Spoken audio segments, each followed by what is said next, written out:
What is unified pension scheme? How and why is it important? How it is linked with economics, and what are the recent updates? Yes, guys, this is what we are going to do in today's video. So please watch till the end.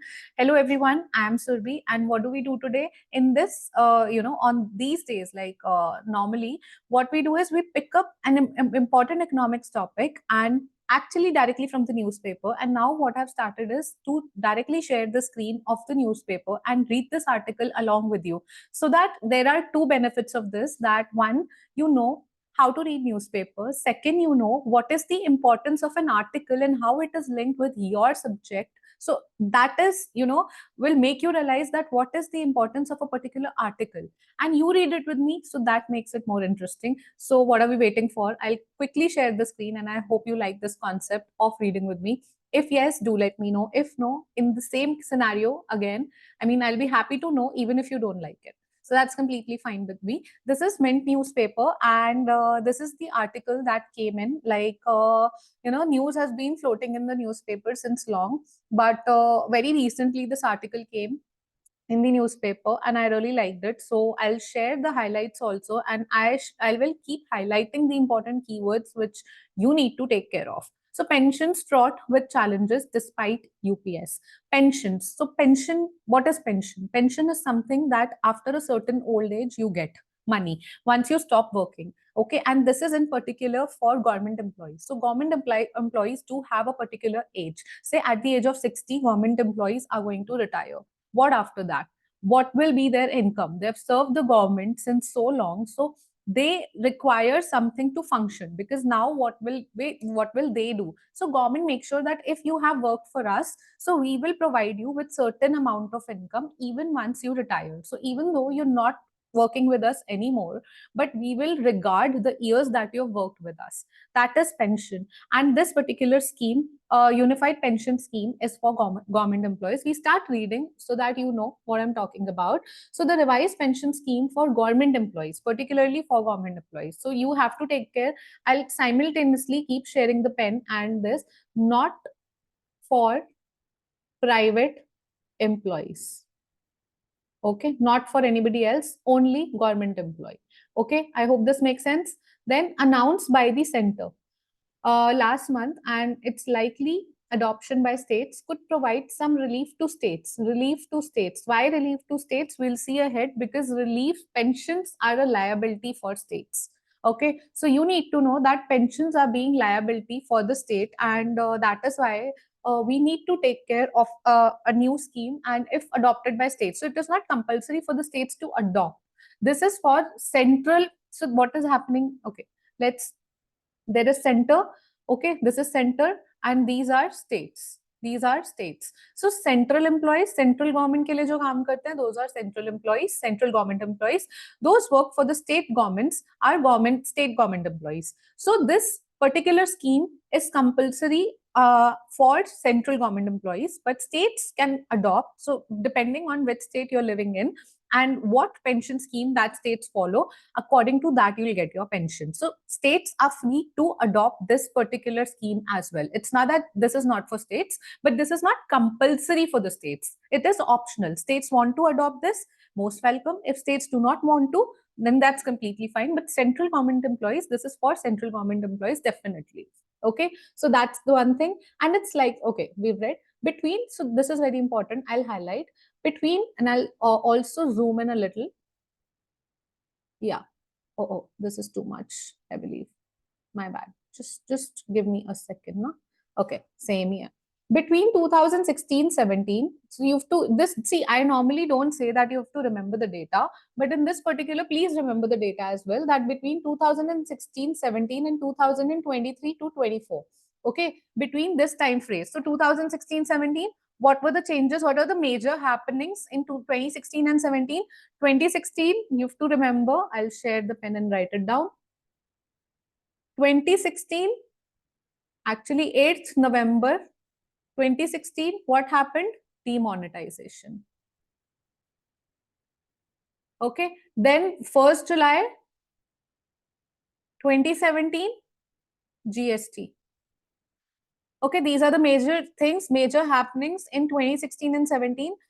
From there till today, 2013, 2023 to 24, states combined pension expenditure. So all of the states together, if we see, their combined pension expenditure increased 12.7% per year against 9% for the centers. So for centers during these years, the pension liability or the pension expenditure, like the spending out of, so what are the different kinds of expenditure for government?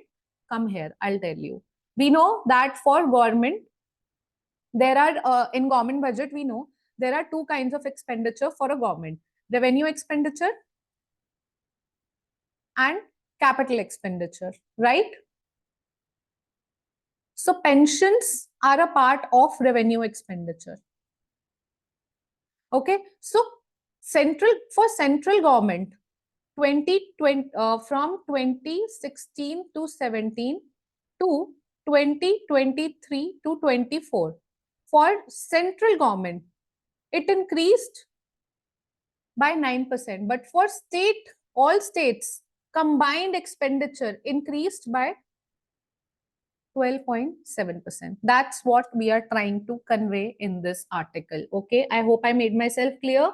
The old pension scheme, what was the old pension scheme? We call it OPS, the old pension scheme, entitled retired government employees to a pension equal to half their last pay or a defined benefit. So there was an old pension scheme. Okay, that old pension scheme said that a retired employee will get equal to half of their last pay, right? That is a defined benefit. It was replaced by the national pension system in 2004, which was a defined contribution system. The pension amount depended greatly on what an employee contributed towards it during her working life. Thus, NPS shifted the onus from government to employees. However, in recent years, several states, including Rajasthan, Jharkhand, okay, we'll come to that, but I need to explain something else also to you. And now I'll change color of the pen so that we can distinguish. All right. So there was, before everything else, there was one old pension scheme. Okay, we call it OPS. OPS said that, your government is giving you certain income, and once you retire at the age of 60 age, you retire. So what was your last income, last drawn 59 to 60 ki age mein, whatever your last income was, you will get 50%. So it is a defined benefit. That this is the defined benefit, you already know this. Okay, but in 2004, during the reign of Atal Bihari Vajpayee government, it was changed to a national, let's see if it's new or national, I believe it's national only. Yeah, national pension system. Okay, it's better to recheck than being wrong. National pension system, NPS. What happened in NPS? Here, government had to give you 50% of what your last drawn income was, and it was a defined benefit. You always knew that this is your defined benefit. Now, in national pension system, government will give you certain income, but you, that means a government employee, will also have to contribute a certain income and for your pension. Okay, so that you get your pension income. And even then, this is your pension, what you will get after 60 years is not defined. Even then it is not defined. So it depends, a lot depends on the, if we go into the details, a lot depends on the market mechanism, that, if market prices and share prices and everything is going on good, so you'll get a good pension. But if not, you may not get a very good pension. Nothing is defined. So under NPS, you're not sure what are you going to get after 60 years of age. Even after you contributing, then also you're not very sure. So that was, a little bit of uncertainty we had there. And government is also giving you income. And this started from 2004. So from direct benefit, we came to, defined benefit, we came to defined contribution. because now contribution is defined, that the onus is not entirely on the government, that government will bear the burden, the entire burden of pension expenditure, but even the employee will have to contribute. Okay, you understood the basic difference. Now let's come to the state mechanism, that certain states after 2004, which are, say, not the states which are having government as the central government, since they have opposition as the leaders, so those states easily opted out. Rajasthan, Jharkhand, Chhattisgarh, Punjab, they went back to OPS. They said at least in OPS we have the defined benefit system, or our population knows that what are they going to get after uh, retirement. But then what happens is these states will have higher pension expenditure. The government will bear the burden, because in OPS, the government is bearing the entire burden. Why did it was replaced with national pension system? Because in national pension system, the entire burden which was borne by the government, that government is paying you 50% of your last drawn salary. So government is bearing entire burden. Na? Employees are not. Employees are getting entire salary also every month, and then employees are getting pension benefits also. So entire expenditure is borne by the government. So government said, let's share, because pension income, please let's share. Employees should also save for their retirement, so that after retirement, whatever they will get, they also have a certain share, and government will bear half of the burden, and rest of the burden employees should also take care of, their retirement age. So that is one thing. So that is why it was replaced. But once these states go back to OPS, what happens is now their expenditure will increase, because now the government will take care of the entire income last on, because as and when population is increasing, more and more people are coming and joining the government. So we see scenario is not the same as it was in 2004. So even now, if you go back to OPS, there are a lot many government employees, even in different states. So if government is going to bear the entire expenditure, their pension expenditure as a part of their revenue expenditure will increase. You got my point? Okay. So adding to their pension liabilities, what will be these are the liabilities, they have to give it pension. They're not getting something. Na? What is liability? Liability is something that you have to pay when you're not getting something in return. So once your government employee, they were serving you and you served them back, you gave them income, you give them benefits. But after pension, after retirement age, it's their duty to find out, because rest of the population who did not work for government, they are also figuring their ways out. Na? So government employees should also figure out. But so what will happen if government employees getting the benefit because they serve the government, because they worked very hard in initial days to crack government examination? So that is why they are getting the benefit. So, but this is a liability for government, because there's so much of old age population. Okay, and as and when technology is increasing, healthcare benefits are increasing, life expectancy is also increasing. So people are living longer. So when they are living longer, what will happen is your pension liability increase, population increase, so many things. So entire burden will be borne by you when they are not adding. Now they are not working for you. Now, many government employees, many high government officials, what do is once they are retired, they take the pension also, but they go and serve as, special guest lecturers, or they do something of their own while they are also enjoying the benefits of the pension. So what is this, right? So pension liabilities on the government. I hope that's clear. Let's not divert. Let's come back to the topic. Other states were also under political pressure to do so. As it is, states are running high pension bill, right? In 2023 to 24, the combined pension expenditure of 31 states, combined 31 states and UTs, entire states and UTs ka combined pension expenditure, if we see, was 12% of their total revenue expenditure. As I said, it's a part of revenue expenditure, right? Government is doing spending, and they are then spending.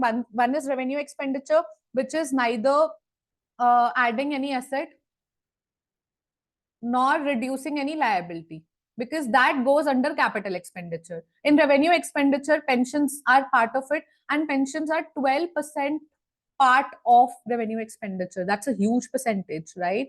That's a huge percentage. And for center, it is 7.4%. Further, 25 states or UTs, this figure crossed 10%. 10% to hey, it has crossed 10% for 25 states and UTs.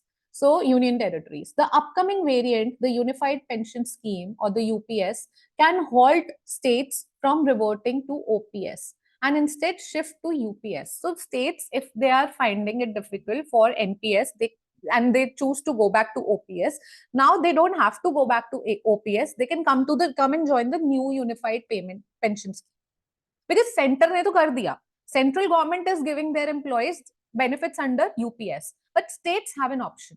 States who have NPS, National Pension System, who are under National Pension System and who wanted to go back to old pension scheme can come now to unified pension scheme. Okay, got my point? Fine. The UPS strikes a middle ground by reverting to a defined benefit system but with some contribution from employees. What is happening in UPS?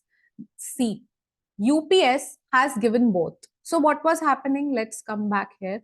What was happening? OPS था, old pension system था, ठीक है? Defined benefit था. Government दे रही थी salary. 50% of last drawn as pension. Problem क्या थी? Entirely government burden. No contribution by employees. Correct? Okay, this was OPS for you. What happened now? Okay. What happened in NPS? National Payment System. What happened? Defined contribution.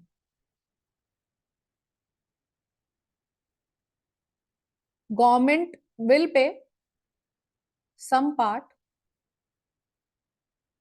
plus employees contribute. But still no defined pension. Okay, so problem to dono mein hai. Ab what is the solution of this? What is the new solution of this? The solution is UPS. I want to keep the screen. Wait, hold on. Yeah. Okay. Yeah, I think that's fine. What is happening in UPS?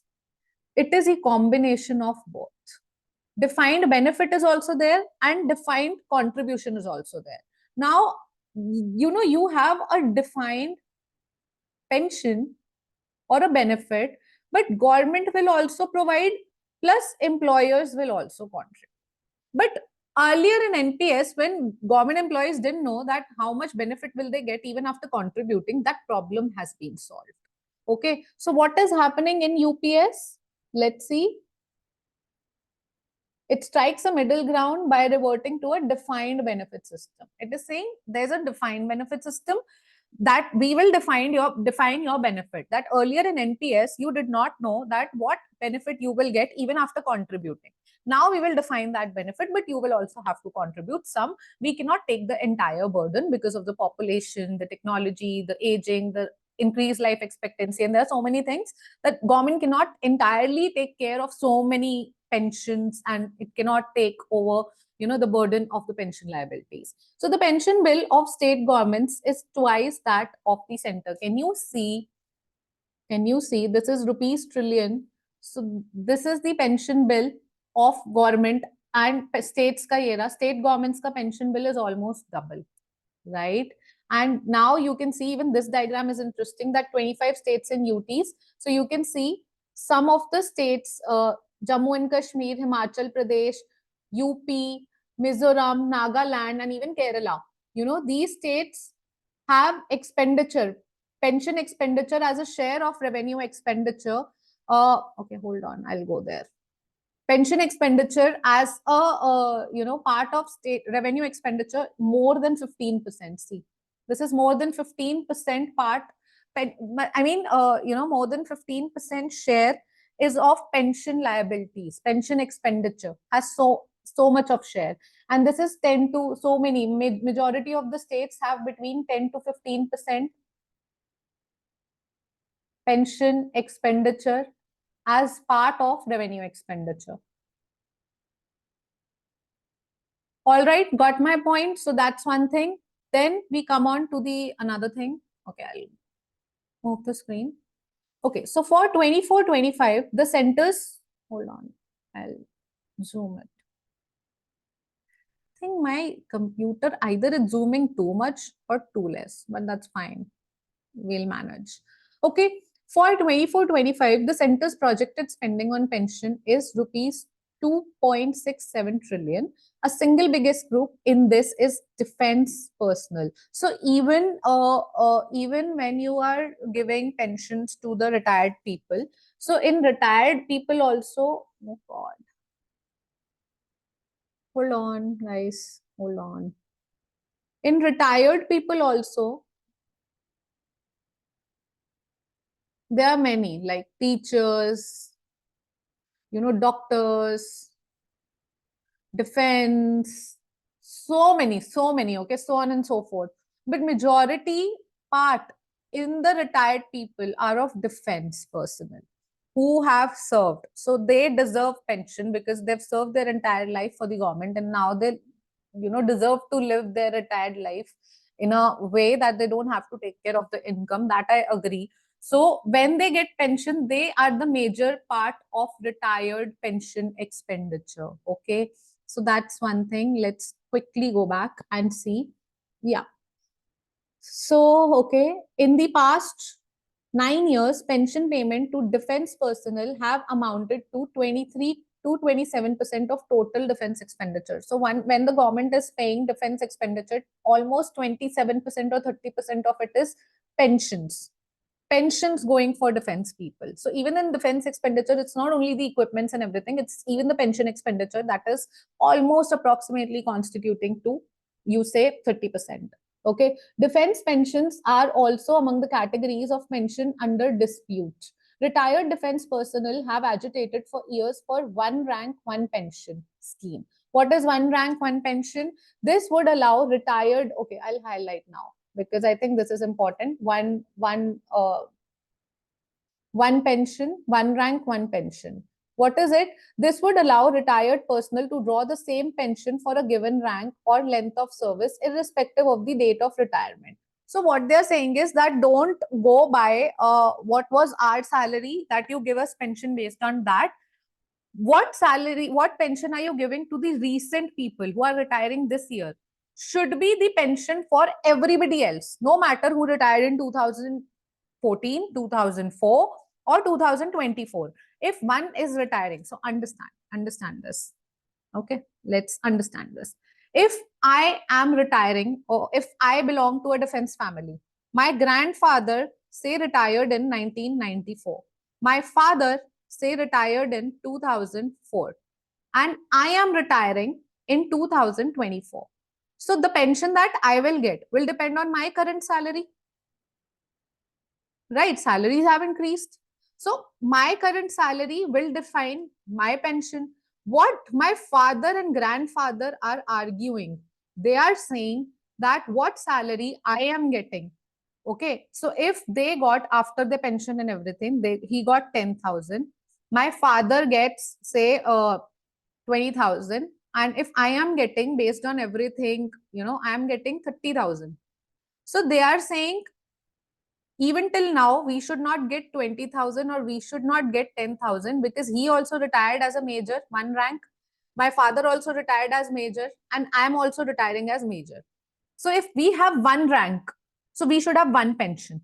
So if I am currently getting, or if somebody else decides to retire in 2026 and he will get 50,000, so everybody, my grandfather, my father, and I should get 50,000 because we are retiring from one rank. So what this person today is getting, so basically what is the current market rate today of the pension, should all of us get, because we have one rank. Why are we still getting 10,000 when we also served as major? We should also get as per the current market rate, right? This is one pension, one rank, one pension thing. Okay, so this would allow the same thing. This would enable older pensioners to benefit from increase in pay of existing service members of similar rank. Got it? Major ki taraf retire hua, so we all retired as major. So we should have the current market rate. So even so that will benefit whom? My grandfather, who retired in 94, is getting 10,000. He will also get 30,000. My father will also get 30, who used to get 20. Because current market rate is 30, because I am retiring at 30. Because we all have retired as major. So they are saying that we should respect majors and we should increase their pension pay as per the market rate. That's something that one rank, one pension thing says. Okay. While the current government introduced a version of one rank, one pension in 2016, causing defense pension expenses to rise sharply. But what will happen if this happens? Then expenditure of the government will rise now. Because if government is giving so old people 10,000 and 20,000, if government every year has to increase everybody, so much of population is there, and everybody's income, pension income will rise to 50,000, whose expenditure will rise sharply? Government, right? Government will bear the burden. So it has continued to face criticism from retired person. किसी को कुछ अच्छा लगेगा, किसी को कुछ. Life is such that we cannot make happy everybody at the same time. Some people will always find bad in you, no matter how good are you to them. That is one thing that I've lately realized. Don't try and be good to everybody, because even if you're good to everybody, na, if somebody has to find bad in you, they will find bad in you, no matter how good. Like, you even give your life to them, na, they'll say, oh, why did you give your life today? I mean, they will talk to your dead body. They'll say, I wish you gave your life for me on a day when I had holiday. That's how people are. Okay. So that's something there. I mean, so don't try and make please everybody. And government is such a one person is managing so much of population. Even I disagree with a lot of things of government. But if one person, how can they manage and how can they make happy everybody? And even then, see, not everybody voted for them, but now they are elected, everybody wants benefit. And even if they get benefit, they will criticize you because they did not vote for you. So people will criticize no matter what. So let it go. Okay. So defense pensions, share of defense expenditure. See how defense share was maximum in this year, 22, 23. It is still high. Okay. So now let's see, a quarter of railways revenue goes towards pension. Now we talk of railway. So defense ka to baat kar liya. Now railways another sector. Okay. So a quarter of railways revenue goes towards pensions. So we do not get so much of revenue that we pay them back through pensions, and that's the share that goes towards the pension. The center's projected 24-25 spending year, okay, this is year, guys, spending of rupees 2.67 trillion on pensions doesn't depict the full picture. While it covers defense pensions, it excludes those of the Indian Railways and public sector enterprise or banks. For 24-25, the Indian Railways had budgeted rupees 67,000 crore towards pension, amounting to 24% of total revenue, right?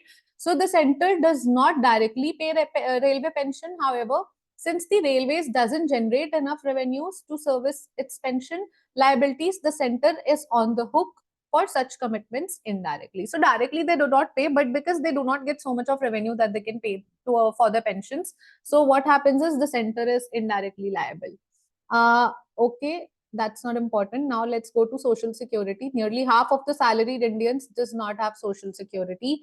Government, both at center and states, are spending substantial amount on pension. Yet in India, any form of old age social security is rare outside of public sector employment. That is what I said. Outside of public sector employment, what about the people who are paying taxes, who are earning privately? Even we deserve low. So if I am working in a private sector and I am also bound to retire by 62 to 65. So if I retire, will they pay me back because I serve for them for so long?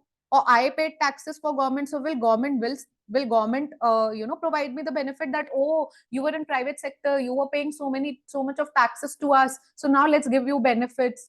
They are not giving us any old age social security. We are not getting it, and is largely committed to salaried employees of large firm. Even within this category of salaried employees, less than 50% are covered with any form of social security, including pension or other retirement benefits. The government does not have old age social security schemes for non-government employees. They does not have any old age social security schemes, but their outlay are minuscule compared to payouts for government employees. For instance, the total outlay under the Indira Gandhi pension scheme for aged, widows, and disabled and other category of recipients was around rupees 9600 crore in 2024 to 25. These schemes are meant largely for below poverty line households. India's pension envelope ends up being limited and competes with several other imperatives. So, what are we trying to convey through this article? I think we are done. Yes, we are done with this article. This was a long, long article, as you can see. Okay, it's just that I zoomed in so much that you did not feel I was going paragraph by paragraph, but I hope you understood. This is how we read an article, guys. This is how we read an article, a newspaper article. We covered like this, and also everyone, I am really enjoying this thing that I am getting this chance to people, what do they do? I mean, there are a lot many online influencers, teachers, educationalists who are providing very good insights in the current affairs. I truly agree and believe so.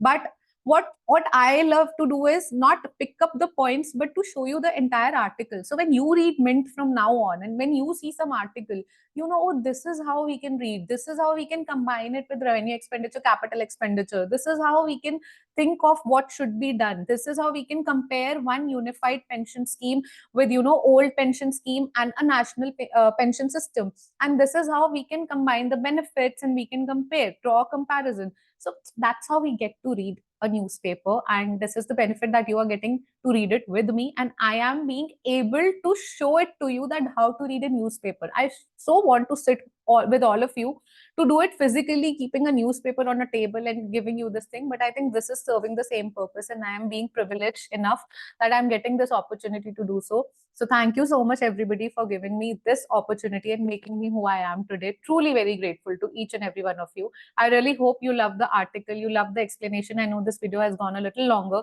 than what I expected, but that's completely fine. If you understood unified payment scheme, and if you've understood it to the core, and now you can compare and talk to anybody in your social setting about, oh, national pension system, oh, this thing, so you can talk about unified pension scheme. Oh, I am sorry, I think somewhere or the other I'm diverting, I'm confusing pension and payment, but it's okay, you understood the point. So if you've understood, I think my purpose is served. And thanks for watching this video. Do give me the feedback that how did you find this video, and do you like it, do you dislike it, or how would you rate it from 0 to 10? And I would love to read your comments, guys. And if not, you can mail me or join the Telegram link, which is in the description box. And I'll see you with another fresh video tomorrow. And thank you and take care, guys. Bye bye.